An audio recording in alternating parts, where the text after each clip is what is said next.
ఈ రోజు చంద్రబాబు నాయుడు గారు పవన్ తమ్ముడు ప్రమాణ స్వీకారం చేశారు ఈవీఎం మంత్రులు. కానీ వాళ్ళకు ఉద్యోగాలు వచ్చాయని చాలా సంతోషమే తప్ప కోట్ల మందికి మీకు ఉద్యోగాలు లేవే. నిరుద్యోగ సమస్య ఎలా నిర్మూలన చేస్తామని చెప్పారా?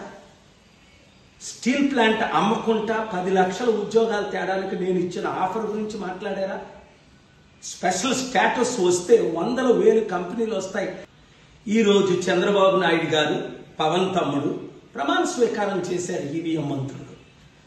కానీ వాళ్ళకు ఉద్యోగాలు వచ్చాయని చాలా సంతోషమే తప్ప కోట్ల మందికి మీకు ఉద్యోగాలు లేవే.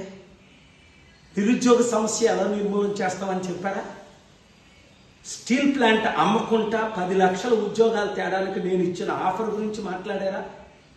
స్పెషల్ స్టేటస్ వస్తే 100,000 కంపెనీలు వస్తాయి.